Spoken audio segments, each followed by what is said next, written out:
ಈಗ 41ನೇ ಪ್ರಶ್ನೆಯನ್ನ ನೋಡೋಣ. ನೋಡಿ ಇಲ್ಲಿ 6 ಮೀಟರ್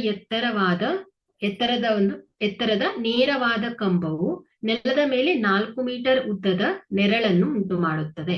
ಸೊ ಇಲ್ಲಿ ಒಂದು 6 ಮೀಟರ್ ಎತ್ತರದ ನೇರವಾದ ಕಂಬ ಇದೆ ಅಂತೆ. ಎಷ್ಟು? 6 ಮೀಟರ್ ಎತ್ತರದ ನೇರವಾದ ಕಂಬ. ಸೊ ಈ ಒಂದು ಕಂಬ ಏನ್ ಮಾಡ್ತಾ ಇದೆ? 4 ಮೀಟರ್ ಉದ್ದದ ನೆರಳನ್ನ ಕೊಡ್ತಾ ಇದೆ. 4 ಮೀಟರ್ ಉದ್ದದ ನೆರಳನ್ನ ಕೊಡ್ತಾ ಇದೆ. ಸೊ ಅದೇ ರೀತಿ ಅದೇ ಸಮಯದಲ್ಲಿ ಒಂದು ಕಟ್ಟಡ ಇದೆ. ಅದರ ಉದ್ದ ನಮ್ಗೆ ಗೊತ್ತಿಲ್ಲ. ಸೊ ಅದರ ಹೈಟ್ ನಮ್ಗೆ ಗೊತ್ತಿಲ್ಲ.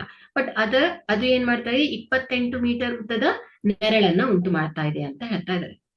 ಸೊ ಇಲ್ಲಿ ನೋಡಿ, ಒಂದು ಕಟ್ಟಡ. ಸೊ ಇದನ್ನ ಹೈಟ್, ಸೊ ಎತ್ತರವನ್ನ ಎಚ್ ಅಂತ ತಗೊಳ್ತೇನೆ. ಸೊ ಇದು ಏನ್ ಮಾಡ್ತಾ ಇದೆ? 28 ಮೀಟರ್ ಉದ್ದದ ನೆರಳನ್ನ ಕೊಡ್ತಾ ಇದೆ. So A B C D E F ಅಂತ ಬರ್ಕೋತೆ. ಹಾಗಾದ್ರೆ ಈ ಕಟ್ಟಡದ ಎತ್ತರವನ್ನ ಕಂಡುಹಿಡಿಯಲಿಕ್ಕೆ ಹೇಳಿದ್ದಾರೆ. ಸೊ ಎಚ್ ಅನ್ನ ಕಂಡುಹಿಡಿಬೇಕು, ಕಟ್ಟಡದ ಎತ್ತರ. ಸೊ ಇವುಗಳು ಸಮರೂಪಿ ತ್ರಿಭುಜಗಳು. So right angle triangle. So ಲಂಬಕೋನ ತ್ರಿಭುಜ ಇದೆ. ಎ ಕೋನ ಡಿ ಕೋನಕ್ಕೆ ಸಮವಾಗುತ್ತೆ. ಸೊ ಅದೇ ರೀತಿ ಬಿ ಕೋನ ಇ ಕೋನಕ್ಕೆ ಸಮ, ಸಿ ಕೋನ ಎಫ್ ಕೋನಕ್ಕೆ ಸಮ. ಸೊ ಅದೇ ರೀತಿ ಬಾಹುಗಳು ಕೂಡ ಸಮಾನುಪಾತದಲ್ಲಿ ಇರುತ್ತೆ. ಹಾಗಾದ್ರೆ ನಾವು ಥೇಲ್ಸ್ ನ ಪ್ರಮೇಯವನ್ನ ಬಳಸ್ಕೊಂಡು ಏನ್ ಮಾಡೋಣ? ಅದರ ಅನುಪಾತಗಳನ್ನ ಬರೆಯೋಣ. ಸೊ ಎ ಬಿ ಬಾಗಿಲೆ ಟಿ ಇ ಪರಪರಿ ಬಿ ಸಿ ಬಾಗಿಲೆ ಇ ಎಫ್. ಆಯ್ತಾ? ಸೊ ಇಲ್ಲಿ ಎ ಬಿ ಎಷ್ಟಿದೆ ಅಂದ್ರೆ ಕಂಬದ ಉದ್ದ 6 ಮೀಟರ್ ಬಾಗಿಲೆ ಡಿಇ ಎಷ್ಟಿದೆ ಗೊತ್ತಿಲ್ಲ ಅಲ್ವಾ? So H is equal to, so B C ಎಷ್ಟಿದೆ? ಅದರ ನೆರಳು ಯಾವುದು?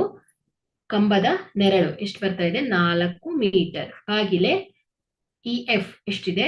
ಈ ಒಂದು ಕಟ್ಟಡದ ಅದರ ನೆರಳು ಎಷ್ಟು? 28 ಮೀಟರ್ ಉದ್ದದ ನೆರಳನ್ನ ಕೊಡ್ತಾ ಇದೆ. ಸೊ ಹಾಗಾದ್ರೆ ಇದೇನಾಯ್ತು? 28. ಸೊ ಈಗ ಇದೇನಾಗುತ್ತೆ?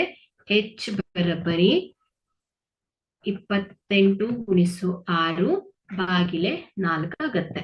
ಸೊ ಇದೇನಾಯ್ತು ನೋಡಿ? ಎಚ್ ಬರಬರಿ 4 ಒಂದ್ಲೆ 4 7 28. ಸೊ 7 6 42 ಆಗತ್ತೆ. ಸೊ ಎಚ್ ಏನಾಯ್ತು? ಹಾಗಾದ್ರೆ 42 ಮೀಟರ್ ಆಗತ್ತೆ. ಸೊ ಹಾಗಾದ್ರೆ ಈ ಒಂದು ಕಟ್ಟಡದ ಉದ್ದ ಏನಾಯ್ತು? 42 ಮೀಟರ್. ಸೊ ಇದೇನ್ ಮಾಡ್ತಾ ಇದೆ? 28 ಮೀಟರ್ ಉದ್ದದ ನೆರಳನ್ನ ಕೊಡ್ತಾ ಇದೆ. ಹಾಗಾದ್ರೆ ಕಟ್ಟಡದ ಎತ್ತರ ಬರೋಬ್ಬರಿ 42 ಮೀಟರ್ ಆಗತ್ತೆ.